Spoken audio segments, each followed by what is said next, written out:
Om Swastiastu. Assalamualaikum warahmatullahi wabarakatuh. Shalom, Namo Buddhaya, salam kebajikan untuk kita semua.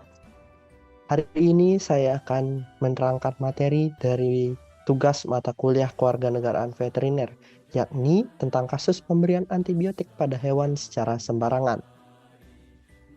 Adapun latar belakang dari kasus ini, di mana pemberian antibiotik oleh orang awam adalah hal yang sering terjadi, khususnya di lingkungan saya, yakni masyarakatnya memiliki latar belakang ekonomi yang berorientasi pada peternakan, di mana pemberian antibiotik oleh masyarakat atau orang awam ini didasari oleh yang pertama, keinginan untuk mendapatkan pengobatan yang murah. Yang kedua adalah keinginan untuk mendapatkan sesuatu yang instan, dan mereka juga menganggap bahwa pemberian antibiotik adalah hal yang instan, di mana antibiotik mudah untuk mereka dapatkan di apotek dan mudah juga untuk mereka berikan kepada hewan ternak mereka. Nah, yang ketiga adalah kekurangan pemahaman, di mana masyarakat masih kurang memahami tentang bahaya pemberian antibiotik tanpa menggunakan resep dokter.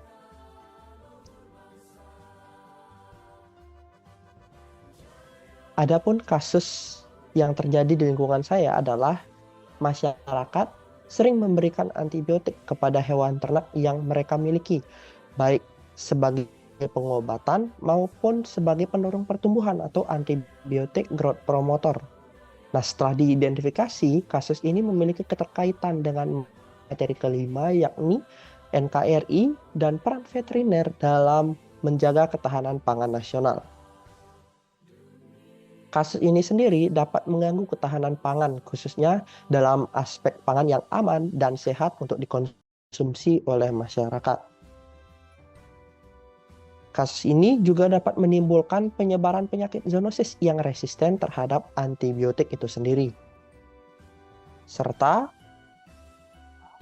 kejadian ini melanggar Permentan RI nomor 14 tahun 2017 tentang klasifikasi obat hewan, yaitu pada pasal yang pertama pada pasal 5 ayat 1, yakni obat keras sebagaimana dimaksud dalam pasal 3 huruf A yang digunakan untuk pengamanan penyakit hewan dan garis miring atau pengobatan hewan sakit hanya dapat diperoleh dengan resep dokter hewan.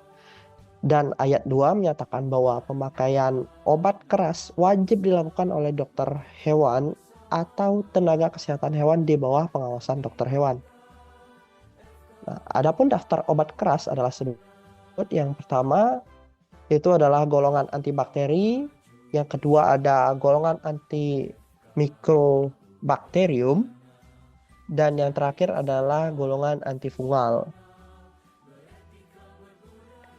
Adapun solusi yang dapat saya tawarkan sebagai langkah untuk mengantisipasi pemberian antibiotik oleh masyarakat, yang pertama adalah dengan melakukan pencegahan. Dengan mengadakan sosialisasi melalui Dinas Peternakan di setiap kecamatan terkait bahaya pemberian antibiotik secara sembarangan terhadap hewan. Yang kedua, mengadakan pemeriksaan rutin oleh dokter hewan di setiap peternakan, khususnya terkait bakteri yang resisten terhadap antibiotik. Juga dengan melakukan di rumah potong hewan dengan mengadakan pemeriksaan secara antemortem dan postmortem untuk dapat menentukan apakah pangan itu layak untuk dikonsumsi oleh masyarakat secara luas.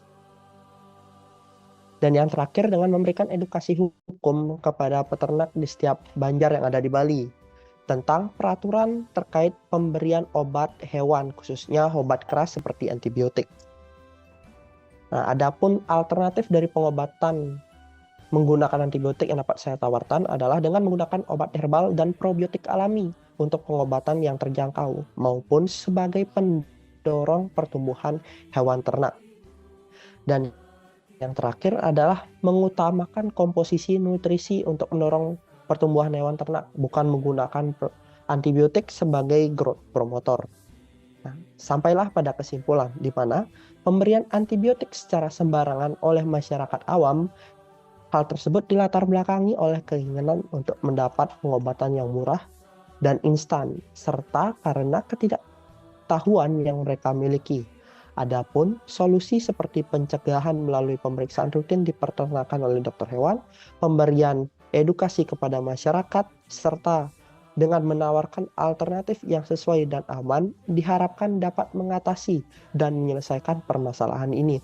Karena hasil peternakan akan secara langsung mempengaruhi stabilitas ketahanan pangan nasional, karena hasil peternakan yang berupa sumber protein hewani akan dikonsumsi oleh khalayak umum. Sekian yang dapat saya sampaikan. Terima kasih. Om Santi Santi Santi Om. Wassalamualaikum warahmatullahi wabarakatuh. Shalom. Namo Buddhaya. Salam kebajikan untuk kita semua.